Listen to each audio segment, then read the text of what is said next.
ntabwo wemerewe kubwira umuntu uwo ari we wese ibanga ryawe ry'umushinga ushaka kugeraho n'inzozi zawe mu gihe uwo muntu atari muri uwo mushinga utamuteganije akaza wawe urimo.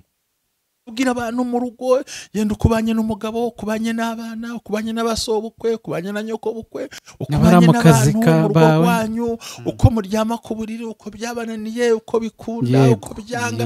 Ibyo bintu iyo ugiye ukabisangiza abantu bamwe na bamwe, ubundi wagombye iki cyo kategori kuma yakagire nta muntu wemerewe kugisangiza nawe. Iki cyo ntugomba no kukivuga ko bakivugana, ariko se amaherezo abayahe byo mu rugo wagombye kubiceceka, kuko umurozi witwa umurozi ugenda, umurozi wambaye nkawe, umurozi udafite imiti, udacuragura, utadiha, udakoresha imyuka, ahubwo akoresha ubugome bw'ururimi rwe.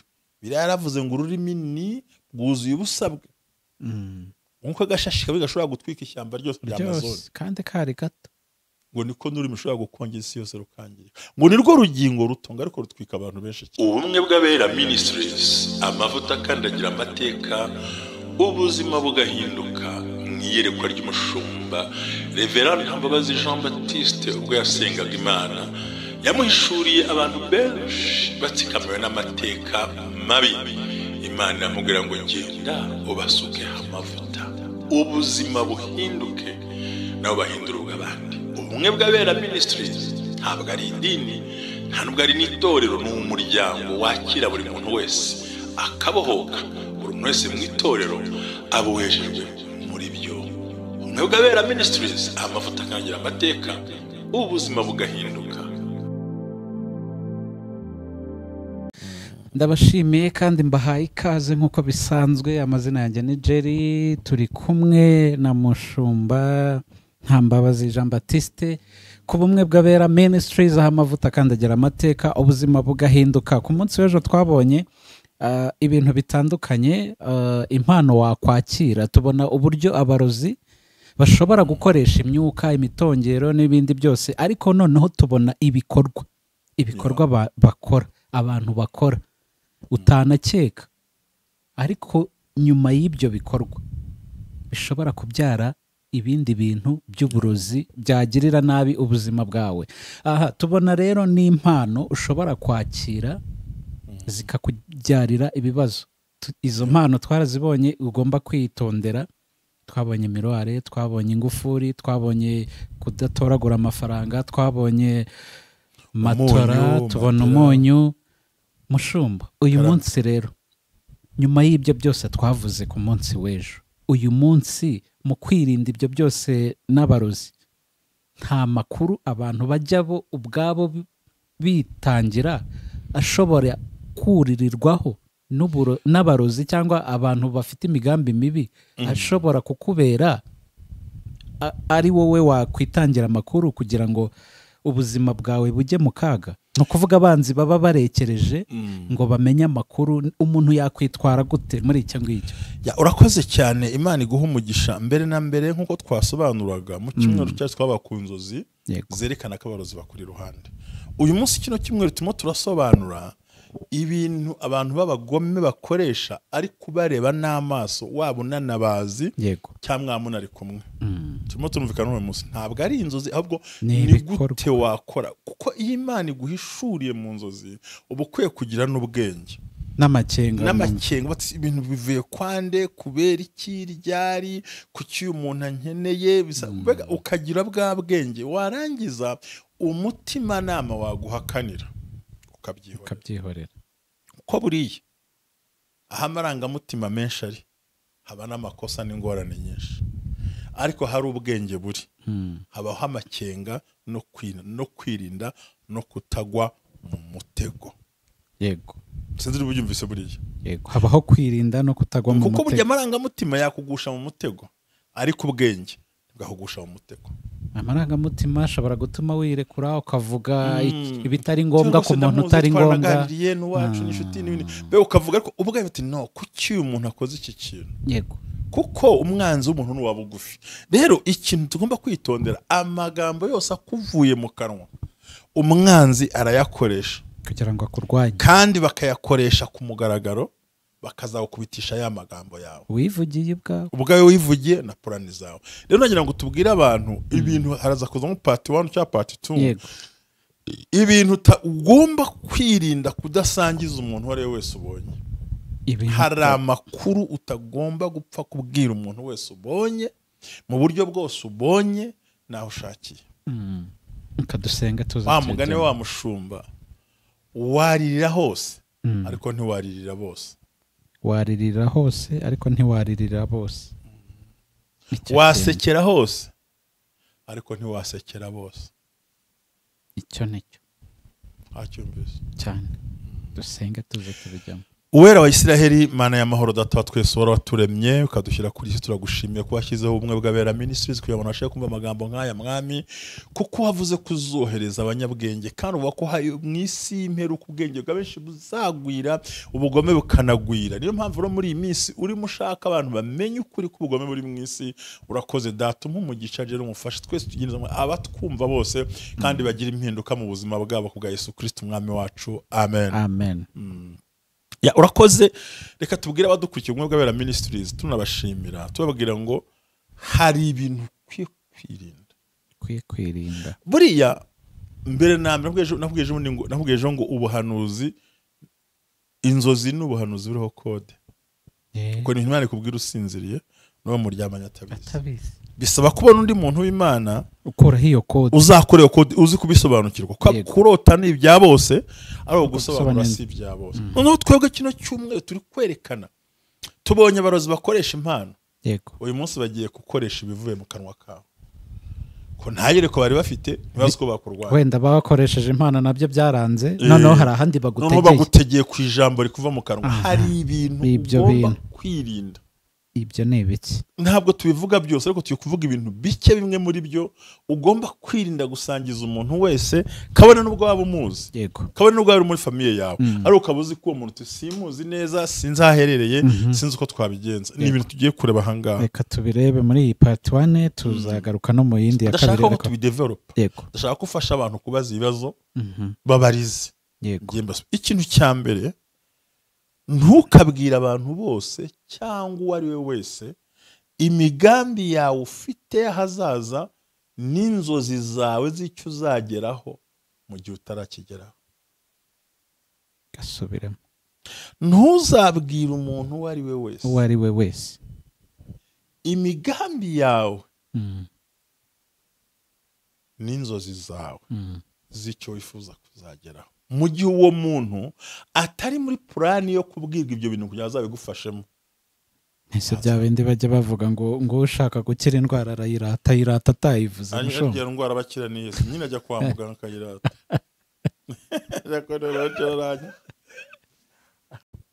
Indwara arayirata Yesu, ni indwara nyine kwa muganga, ariko iyi ntabwo ari indwara. Please, this is a secret. Reka nkubwire ikintu kimwe. Yego.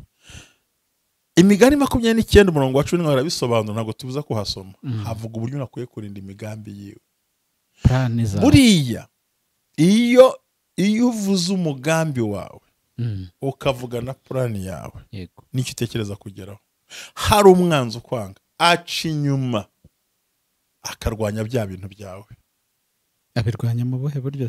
Aragambana. Ntimumuhe inzira, ntimumwemerere. Uwo ni umurozi wambaye ikoti, wambaye ikanzu, wambaye shenete, wambaye igitambaro mu mutwe, ufite Bibiliya. Yes. Oya nawe wikabya. Uragira uti mu nzu y'Imana naho tuhirinde. Hoya ntabwo twirinda abayizamo, nzi Imana ntabwo bayirinde. Twirinde abayizamo. None se ko kubwira. Ndagira ngo badukurikiye banyumve, n'abantu bazima wabwiba inzozi zawe. Yego. Mushumba, hari ikintu abarokore dukunda kugenderaho, wenda utarakomeza. Nk'ubu ndaje mbonye mugenzi wanjye nkambwira, mwene data mfite gahunda n'iyindi mo ndashaka visa, mfasha gusenga. Icyo ni bibi. Niyo mbonye impamvu bamwe tudasubizwa kandi twaratanze ibyifuzo ngo badusengere, tuzi ko ari bene data. Ajya no gukaranga no kubiroga. Ahubwo noneho hari n'uvuga uti, nk'urugero nk'ubu, akavuga ati ariko rero muri iyi minsi ndashaka gukorana na Pasteur Jean Baptiste. Yego. Agahita ambwira tumva wirinde Jerry. ni mubi cyane, akampa ibimenyetso bifatika cyane ko ibimenyetso by'ibinyoma ntibijya bibura, ntago bibura. buryo ushobora gushaka iminsi cy'ukuri ariko ikinyoma ntigakibura. Urumva deja nari ngufiteho projet nawe unyifiteho, ariko wa wundi yahageze mbere kuko yabonye kuko wamubwiye mbere kandi ntashaka kuhaza, kandi noneho ikibazo nta nubwo ari bunahaze, ahubwo abakeneye kuhatereka mwene wabo ugahomba bya bindi. Wemera ko bitabaho? Bibaho cyane. Yosefu yavuze inzozi ze, yisanze bari bamwishe, Imana itamurinda. Na Sara amubwira ati ariko wa mwana we, wowe niho uzatuyobora twe n'abandi bose, we nta soni.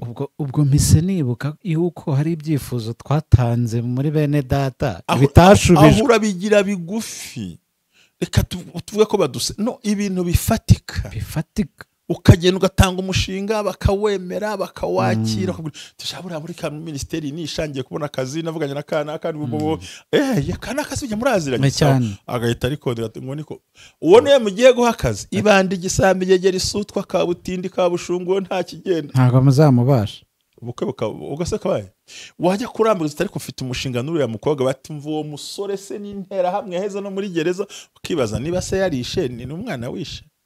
Umukobwa ati umukobwa wabo n'abarozi kandi se bari nyina bikora, wowe warabikoze. Ati nabashingo batera umwako. Kubera iki? Wavuze ibintu bitari byaba. Ntabwo wemerewe kubwira umuntu uwo ari we wese ibanga ryawe ry'umushinga ushaka kugeraho n'inzozi zawe, mu gihe uwo muntu atari muri uwo mushinga utamuteganije akaza wawe urimo. Ako sinziri bukumvisa ariko mu gihe atari muri uwo mushinga, niba inzira kugeza kuri uwo mushinga atayirimo kukimubwira. Ubundi uramubwira visa niwe ambasade, niwe ukora aho ngaho muri ambasade, kugira ngo mufatanye gushima cyangwa gusenga byihuta. ahubwo aravuga ati ndaroze ntakagende atazansuzugura yicare ndatwika, kuko abadayimoni barakora cyane. Imvugo yawe nigeze kureba filimi yo muri Nigeria, nubwo ari filimi, umuhungu atanga icyifuzo ko agiye kurongora mu rusengero, atanze icyifuzo aganiriye nyina, mbona ngo ikuzimu barabimenye bamushakira dayimoni y'umukobwa yo kubana nawe. Kuko yasohoye ubundi twe mu mitima tutavuze nta muntu watumenya.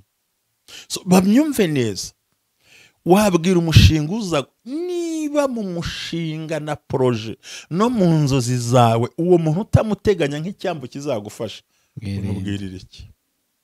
None se gere tubwizanye ukuri, abadukurikira muri section bandike ibiki, ntabwo wemera ko ibintu wavuze byapfuye kandi wabivuze. Ubukwe bwapfuye bungana iki? Projet zapfuye, akazi k'abantu kapfuye kangana iki? No muri banke barinjira, no kuri visa rega, kuri visa ati ndagiye, ugategereza ko umuntu agenda agaheba, wamubaza byagenze bite, ngo urumva ngo hajemo ibibazo bya kandi ubundi wagombye kuyifata bucece, bamara kuyuka cece ukabika tuza, wajya ku indege cyukora n'icyo uri foto zitindagiye ukaceceka. Ntago abantu bakibivuga. So ngo ntukabwira umuntu wese icyo twita inzozi zaba izo warose ninjoro, kimwe no kugira ngo dreams comes true, ibyo uteganya mu buzima mu gihe cyose utarabigeraho si bose, kuko dufite abarozi bakanwa banakwitambika bakanabisenya. Ubu se bangahe bicara mu nama umuntu akakurwanya mu nama cyane rwose, genda bizi mu itore bati tungo mureke barangiza bagataho bakavoice ukakumva atungo ya kanaka yavuze, kandi baza bakanabisoba, none ugasanga nawe nubwo yanavuze akagira ubwo bamuganza. Ariko iyo wacecetse pura bati niwe yabinyibwiriye, turabona biri yangiye kureba kanaka akatwivugana amazina yacu, ati ngiye kureba runaka mushaka impa miliyoni mwangurize ndebe ukuntu nakoraga projet ngire kuntu nagira kunuko ni inshuti yanjye, agatica ku ruhande ati niko ati nyamara yaragiye kuza gukoraho miliyoni kandi yavuze ko atazakwishyura, kandi ukajya utabizi tuwangurije miliyoni, agahita yumva ko agahita linkinga bya bintu, kavuga ati ubwo ntaso umurozi, ntaroza ubuzima bwawe, nta kwangije, nta gusiza umwanda, nta guharabitse, akoze umuntu kubuza icyizere mu bantu. Ariko urumva icyizere mu bantu, ijambo miliyoni wagize gute? Warivuze kandi n'uburaje urarivuze, noneho ayisha gutanga ntandika nenda gushaka ko taguhari siko akivuye ati ariko numvise kana kavuga ko ngo aje ko afite umushinga wo kujya gusaba nka miliyoni niba atazi umusazaza ejo cyangwa kwandikira SMS ariko numvise nta migambi yo kwishyura afite arakwishara kurangira warangiza ukabutamagara uti mfite mushuti se meze gute ni sawa none se nkurebe ndi hano ku kazi ngo nze nkurebe ukaza tifite akashinga nateguye ati shangurije miliyoni nkayigakemura gahita nibuka ko inshuti yawe magara unkurikira unyumve nta mwanzi wakubona adaciye ku nshuti yawe yego buri gihe umwanzi anyura ko wita inshuti utarusoje ngo twise ngo ni inshuti mwanzi urabyibuka ndabyibuka wavuga uti ya miliyoni ngahita akubwira ngo miliyoni ngo ntayo mfite ko yibutse ko hari icyo wari kuza asanzwe ayaguha ariko hari umurozi wabyitambitse yaje aza kuroga kugira ngo uhore uri hasi y'ibirenge bye kandi agendeye ku byo wivugiye kandi nawe uvuze ya miliyoni yari yagize gute yumvise ariko nta makuru yandaguhaye akaba yakwimye proje kabirapfuye agutakariza icyizere ibyo tuvuga no ku basore no ku bakobwa turiya mu ryo gushaka burya ati ni inda yagiye uzabaze ati reka mve kwereka kazana agafoto ka kera ndamuri nko mu bukwe yafashe umuntu ku rutugu ati ntumureba si yungoyo cyangwa niba ushaka umugushya ati mute murebe ahagutumira ahantu mwasangira fanta agushyira ahantu mu rusaku wasuhuza umuntu ati pya ifoto agateye ifoto rutabizi tiwamubonye ariko byaturutse kuki ku byo wivugiye akanwa ibi ntugomba kubivuga ntugomba no kubiserura ntukavuga umushinga wawe ntukavuga inzozi zawe z'ibyo wenda gukora mu gihe bitaraba kuko nibyo umwanzi azakoresha kugukubitisha no kukubuza icyerekezo nuko benshi imara saba ibyangombwa bucece shaka viza bucece shaka ibintu ukora bucece hisha abantu bukuba invitation ugiye kwerekanwa kuko burya hari urwego rw'ubukwe bugiye ntumushobora kubyica yego nicyo nshaka kuvuga aho ngaho tukemeranijweho cyangwa nta ngero ufite ingero zirahari nyinshi cyane ariko hari n'ubukwe bwagiye bupfa berekanwe ukavuga uti akamubwira ati uriya mukobwa afite abana anamubeshyera kugira ngo ubukwe budataha nyine kuko hari yarabiririmbye kandi bivugwa na wa muntu kavuga turiya ni inshuti ati buriya nubwo ureba nyine ati cyakora imana ifashe ati nigeze kutangaho rimwe se ntabwo uzi umuntu gutyo barabihuza ikindi se wemera ko umuntu yanakwemera akicara ahangaha hafi yawe agahita akurura kode yawe akajya akora ibintu byose bigakunda mu video niyo ngo bariyaranje icyo tuvuga ahangaha mu buryo bw'umwuka bazasume imigani 29:11 hari amagambo dukwiye guceceka ntukavuga umushinga wawe ntukavuga ikibanza ugiye kugura ntuze uwubwira twavuze ngo ntabwo ari bose mu gihe abo bantu batari muri proje yawe batari mu buteganyo uzanyuraho ugera ku cyo wifuza nta mpamvu rero abarozi tuvuze ni abarozi b'abatekinisiye b'abagome bo bafatira ku cyo wagize gute wavuze watanze urugero ngiye kujya kureba kanaka mfitanye randevu nawe saa 9 ati ntiyambwiye ko saa 9 muhura se neza akazana amakuru nk'uko muka Potifari yerekanye umwitero wa Yosefu akamubeshyira ngo yaramufashe koko yaramufashe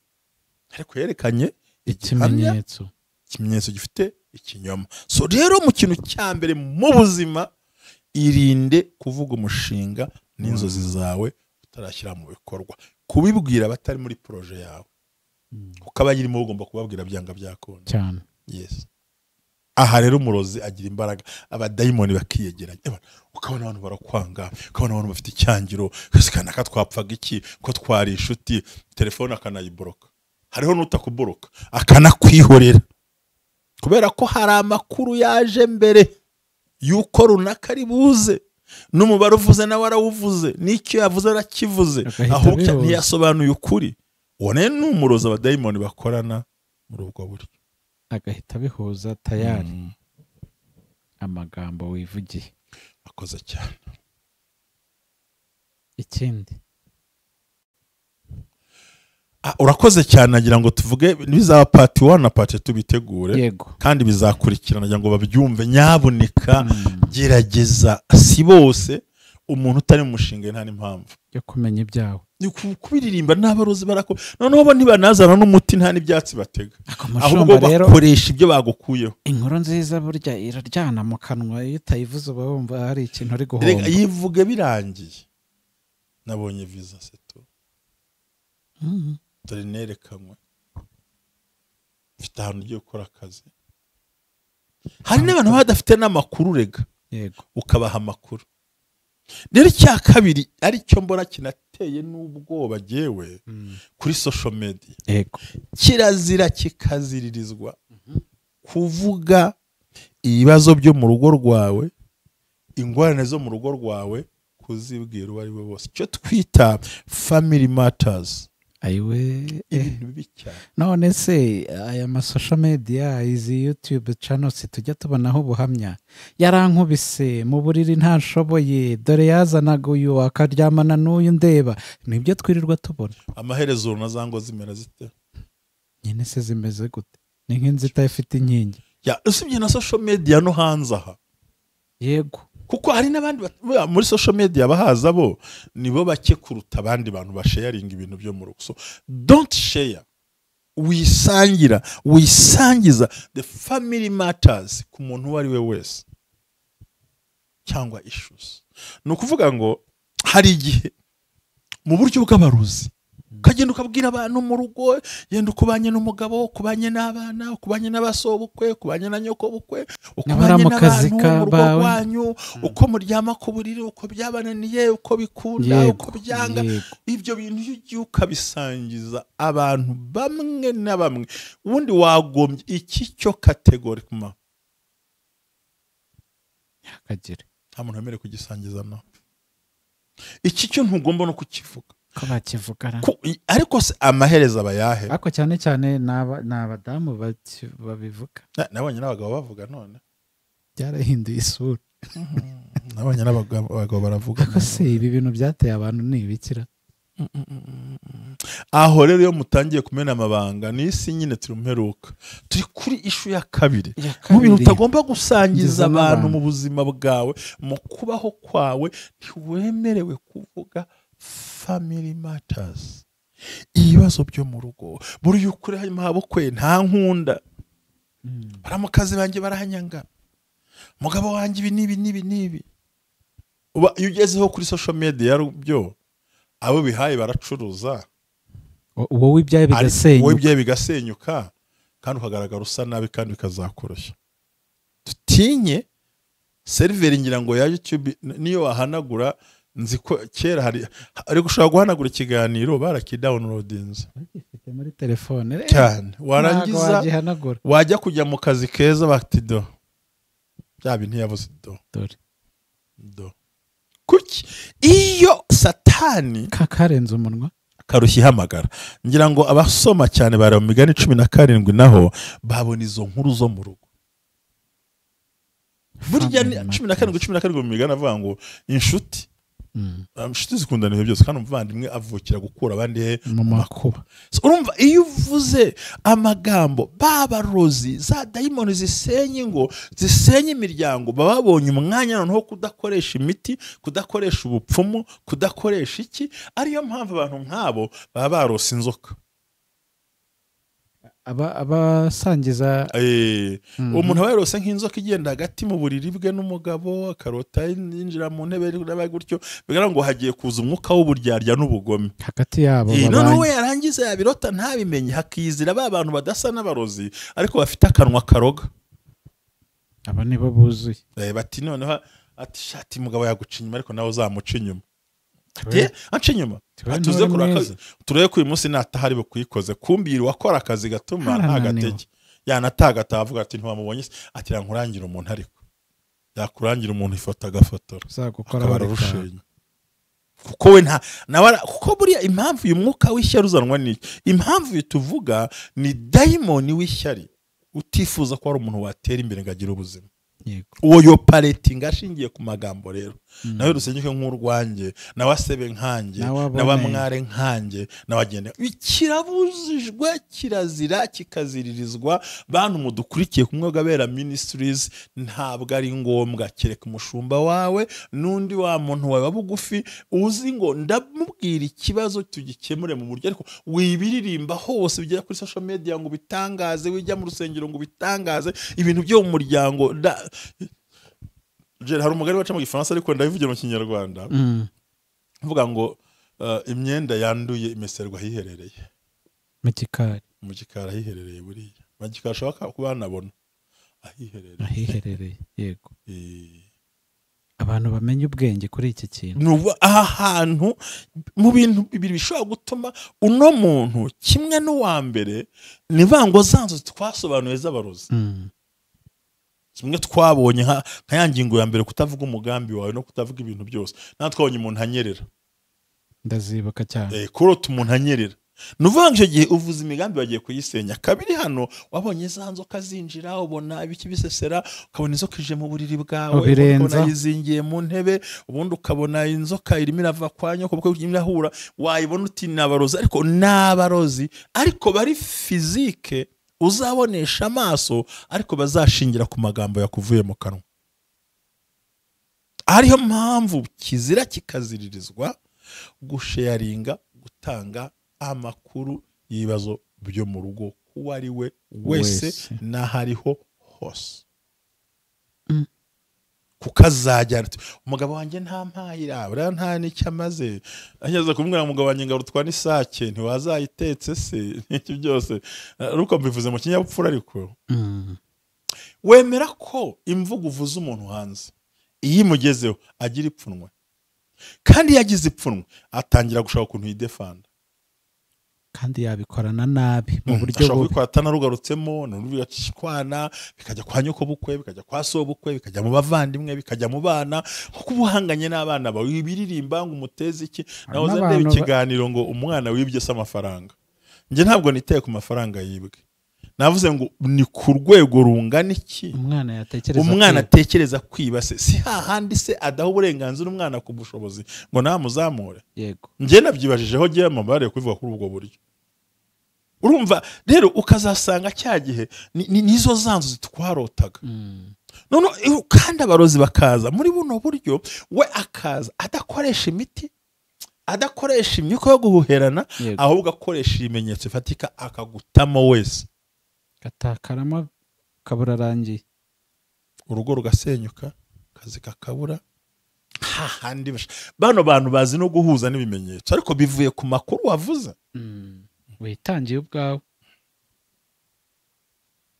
yanakohereza message kuri telefone akandikaho ngo ni Suzanne kandi siwe atire muri message none kuvuga ngo iyo uvuga ibintu byo mu rugo social media yo yihorere byo bintera n'ubwoba kuvuga utuntu twahino twanzagiye twagurya urabivuga ariko wumva unejejwe no kubivuga ngo no kugira ngo umuntu aruhuke mu YouTubers nawe ntagaruko baruhuka ngo kubera ngo abantu bagize depression hari abantu baba kansara uramusanga muri biro ubundi nko mu bihugu byo hanze baranabishyura uramusanga mu biro mukaganira akagufasha akakuruhura mu mutwe ko kuri social media ushobora kwibwira kuruhutse kambari bwo intambara zitangiye bakanaguha n'ibigufasha uwo munsi ariko iki kuriho kuvaho kizagutwara umwanya munini so rero tuve kuri social media turimo turivugira noneho ku barozi bagenda bambaye amapantaro bambaye amashati bambaye ingofero batwaye ibiriya batwaye imisaraba batwaye ibikapu abantu basa neza barya heza baryama heza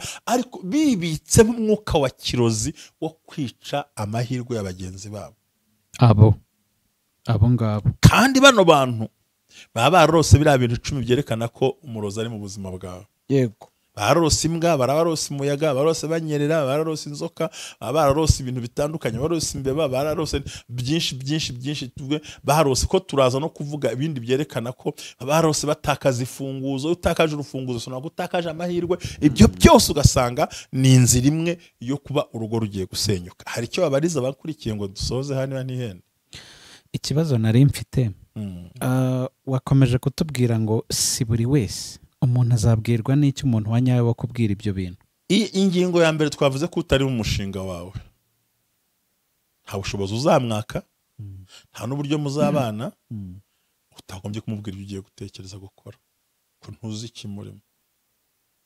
Ingingo ya kabiri, mu rugo tekereza ko nta n'umwe ukwiye kubwirwa ibyo bintu kereka umukasara. Icyo cyo mu rugo nta n'umwe wagombye kubwira nk'umujyanama wawe mu by'umwuka cyangwa se mu by'umuryango, cyangwa mukicara mu kagicoco, kuko nusanga ari uburwayi afite ntacyo uzakora ngo bukosoke. Nusanga ari intege hariho abantu bamwe bagiye babyuririraho, ugasanga nk'umwe mu bashakanye yizeye undi muntu, amubwiye intege nke z'uwo babanye, wa wundi azibwiye akazuririraho atereta wa wundi, akanabivuga nabi n'ubundi, kavuga ati family usibye no kuba n'abagabo n'abagore, memu n'abana, kuko hari n'abana batumvikana n'ababyeyi, hakabaho nabyo tumvikana n'abana. Ibyo rero by'ibibazo byo mu rugo wagombye kubiceceka, kuko umurozi witwa umurozi ugenda, umurozi wambaye nkawe, umurozi udafite imiti, udacuragura, utadiha, udakoresha imyuka, ahubwo akoresha ubugome bw'ururimi rwe. Biriya yaravuze ngo ururimi ni bwuzuye ubusabwe, nk'uko agashashi kabi gashobora gutwika ishyamba ryose rya Amazon, kandi kari gato, ngo niko n'ururimi rushobora gukongeza isi yose rukangirika, ngo ni rwo rugingo rutunga ariko rutwika abantu benshi cyane. So uravuga rero kuko umenya amabanga yawe ukayabwira abadakwiriye, kandi nyamara mu nzozi wararose, urota inzoka izenguruka hagati yawe, urota unyerera, urota ukora ibintu byose. Ibyo twasobanuye abantu bagiye babibona, tukubwira ngo irinde abantu runaka bameze uku n'uku. So rero kuvuga ayo magambo bigushyirisha mu mutego. Reka nkubwire igisubizo cyiza cyo mu mwuka. Ibintu byo kuvuga ngo reka ngo nihuze n'abantu ntabwo mbyanga, ariko ntukiyegereze umuntu ujya kwegera ukumva umutima we ntabwo ushaka ko mwegerana. Rero hari abantu babyihorera ngo urumva ngo nta kundi, ngo ntako nabigira, ngo nyine se ko yanganirije ngo disi ntajya mpisha. Wemera ko umuntu akubwira fake news ze, akubwira amakuru atariyo yiwe, kugira ngo umubwire ay'ukuri yawe, akubwira ibihimbano, wowe ukamubwira ukuri, yarangiza agakubitisha kwa kuri. Niba mbeshya nibatwandike muri comment babirebe. Harimo abantu bahuyemo n'ibi bikomere Mushumba. Ni pati bitonde, hagiye kuziya kabiri.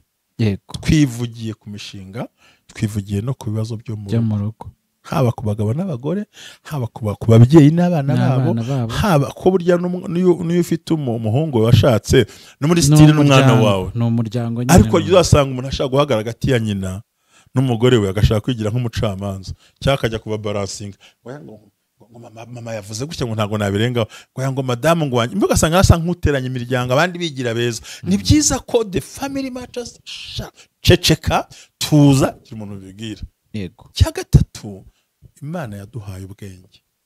Buri gihe ugiye gukora ikintu ugira umutima nama kubuza gukora icyo kintu cyangwa kugikora. Kandi ikindi cya kabiri cy'ingenzi, banza urebe inzozi warose, twarazisobanuye. Ntiwarose inzoka ubona iri hagati aho, ukabona avuze utubazo mu rugo, ntumva ko rugiye gusenyukira.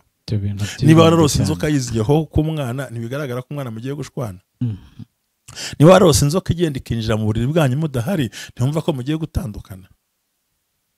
Niyo inzoka basanze ku meza muri kurya, ntimwumva ko bigiye kuba ikibazo. Niba yasanze muri saro umuryango wose wicayemo, ntibisobanura ngo agiye kuvuga mama hari hagati aho ngaho, kuko ushobora kumena ibanga ry'urugo. Akoze cyane.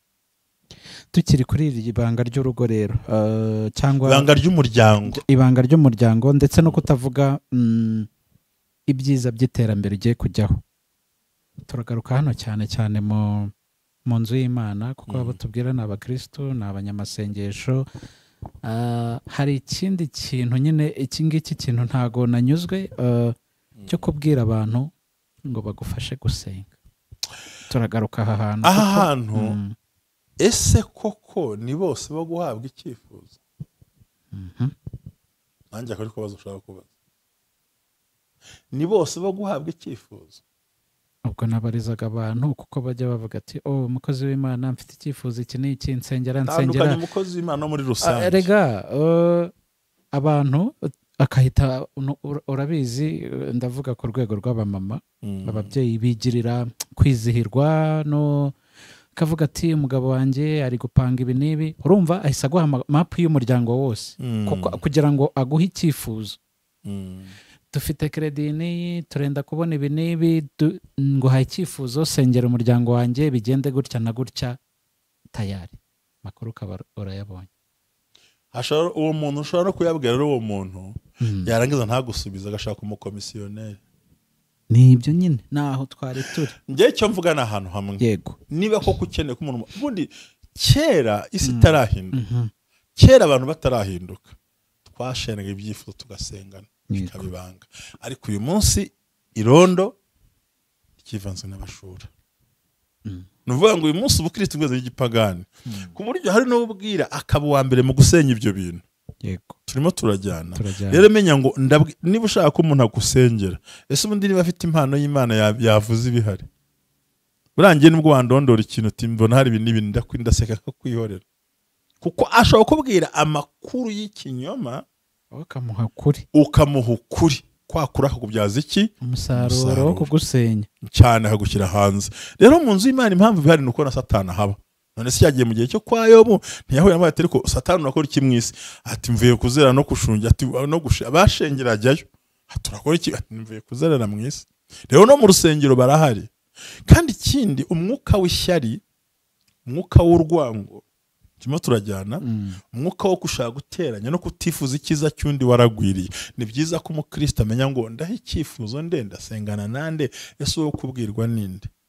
icyo kintu kubwira umuntu ngo sengera ngo nabuze essence kandi watagira n'ay'ibishyimbo arumva azacyakira ati tusengera imodoka y'amapine yapfuye mburaho nyakura watafite no koza ku ikarita erega ikintu cya mbere banza umenye inzozi warose umenye n'icyo uri bwirinde ibi bintu bibiri n'ibindi shigaje bigera kuri bingahe bamenye ngo ukabisangiza umuntu uwo ari we wese yego ntukabisangiza umuntu uwo ari we wese ndizera ko mu gice cya kabiri bitewe n'amasaha yatugeranye reka igice cya mbere tugisoreza aha Mushumba ejo tuzakomeza n'igice cya kabiri wagira ibibazo cyangwa ibitekerezo yadusangiza nimero z'Umushumba zirahari cyangwa ujye muri comment section ushyiremo igitekerezo cyawe ubwunganizi bwawe n'inama yawe ndacyari kuri cya kindi abakunzi bacu badusabye wenda Mushumba yakongera akagira icyo kitubwiraho abantu batubwiye ko muri email ndetse na message nakiriye baravuga bati ibi bintu biradufasha ariko harimo abashuti bacu baba muri Kenya baba muri Tanzania baba muri Canada ariko batumva ikinyarwanda neza kuko bitewe n'amateka y'igihugu harimo abantu bavukiye hanze bumva ikinyarwanda bitewe n'ababyeyi babana ariko ntibabe bacyumva cyane baravuga se nta kuntu mwazashyira mu buryo bw'icyongereza bwa interpretation translator cyangwa ubusobanuzi cyangwa subtitles z'urundi rurimi umuntu yakwisangamo ndavuga nti nzakomeza mbabarize Mushumba ariko nibihangane nta buryo turabona ariko agiye ntekereza ko naje kubona asanga subtitles ari nziza kurutaho nubwo ari ivuna ariko niyo nziza ibyiza byose biravuna yego kuko urumva uzaba tukora debate nabyo birakwiriye ubushobozi bubonetse bizakorwa Imana ibaho umugisha murakoze cyane Mushumba shalom